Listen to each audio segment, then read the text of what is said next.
Well, for more on this, we can talk now to Seth Grae. He's the CEO of fuel technology company Lightbridge Corporation and a member of the Nuclear Security Working Group. Thanks so much for coming on the programme.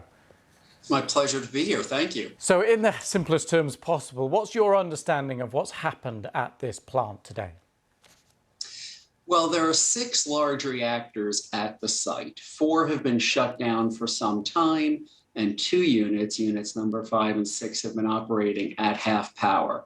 With the fire alongside a transmission line today, the Ukrainian operators at the plant decided to shut down units 5 and 6, which they did. There have been very difficult, but I think successful efforts aimed to repair the power line. Difficult because of the fire, but also because I understand Russia's military mined the area around it. And that as the power line is restored, there are plans slowly to bring units 5 and 6 back up to half power. I see. And there are a couple of different threads here, but what's your assessment of the risk here of an accident from the conflict nearby? Well, I think the risk of an accident that would harm human beings is very low, extremely low.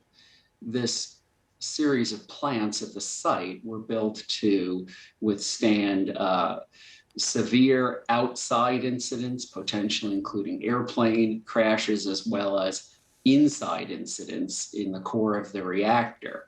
The structures are very hardened. As we said, 4 of the units are already shut down. The other 2 are either temporarily shut down or might go back to half power if that's deemed safe.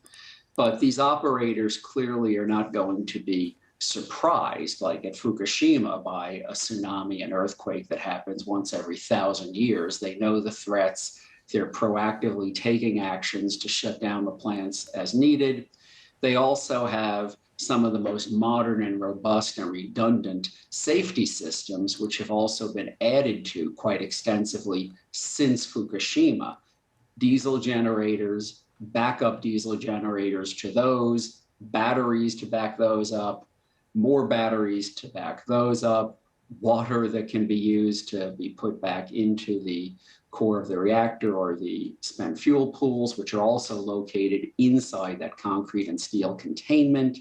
And of course, very new operating methods and oversights and vigilance, very more on the side of safety. Okay, well, that assessment is certainly, will be reassuring to many. I want to turn to this other theory now, that the Russians controlling it want to in some way divert power, connect it to its own grid. What do you make of that? It's a multi-billion-dollar asset. I could understand Russia wanting the power it produces. That power is very much needed in Ukraine. I don't think it's realistic anytime in the near term to divert power to Russia itself. It would take building new transmission lines that don't connect there now. It would take resynchronizing the electricity to match the Russian grid. If this type of thing were to happen, I think it's more likely to see power diverted into eastern parts of Ukraine that Russia has under its control, or that it deems to be separate republics and no longer Ukraine, and try to, in effect, steal the power for those areas. I see. Seth Grae, absolutely fascinating to get your analysis. Thank you very much. Thank you.